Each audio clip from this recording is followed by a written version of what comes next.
Now, I'm a fan of seeing monsters and creatures from movies and of course games.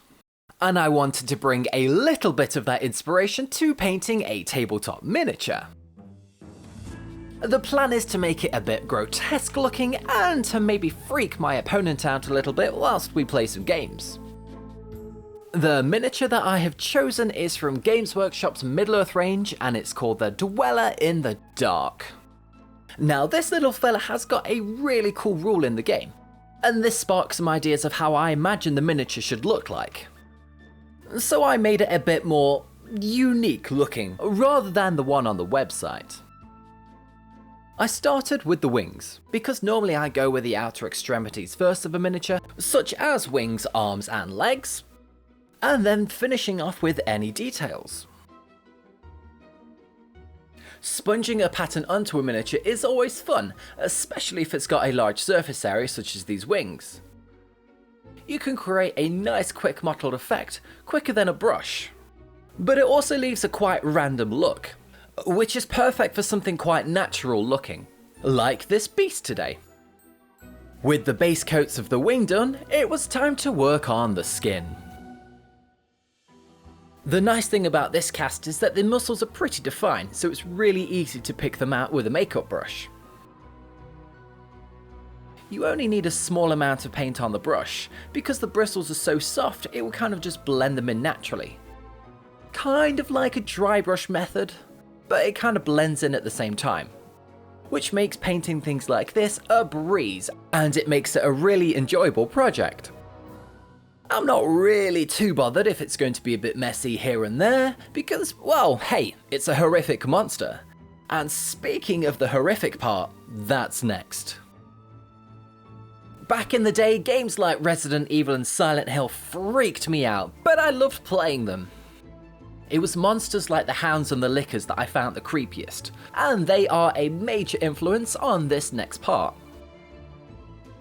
I picked out some of the muscular areas on the figure to be white, and this is going to be a base for our reddish flesh tones. You can use either a white paint or a watered down 𝘊𝘬𝘀 putty like I've done here, which you can also see how it was used on the Balrog video.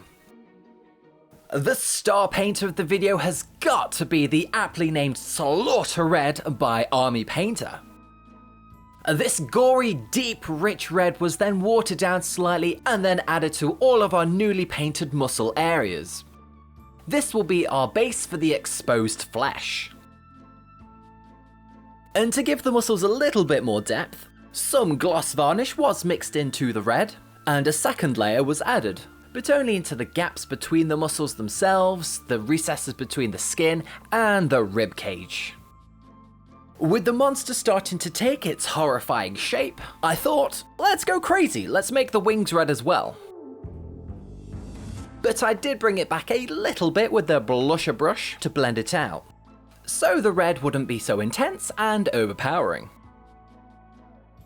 The sculpted wings also have some nicks and scratches already on them, so these were highlighted with the pink to make it a bit more fleshy looking, and to bring some extra detail to the wings. And this is probably what took the longest to paint on the miniature, but it looks pretty cool.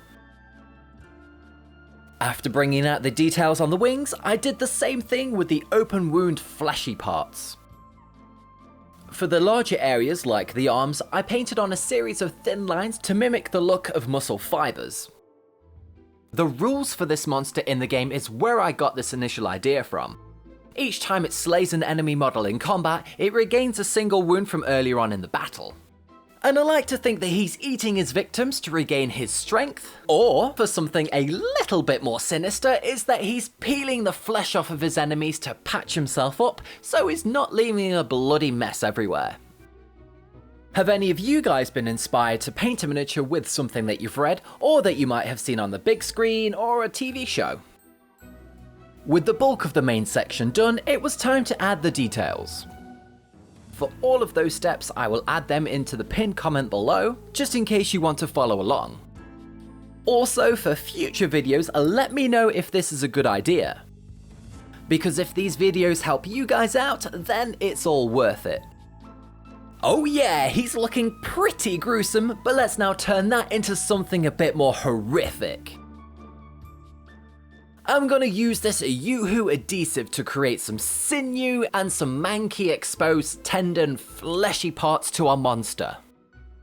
And now the great thing about this product is that it doesn't dry instantly. So you've got a little bit of time to work with this gooey substance. It doesn't set rock hard, but it does maintain its shape quite nicely, which allows you to create these really thin streaks, and it's perfect for our miniature hobby. Here I'm just using the tip of a cocktail stick to position it into place. And once fully dry, some of these sinewy strands were then picked out with a very light coloured pink. You don't have to do this because the glue dries transparent anyway, and it gives a really nice look. But this extra added pink just brings out the details even more, taking this creature from something that looks horrifying and transforming it into something made out of nightmares.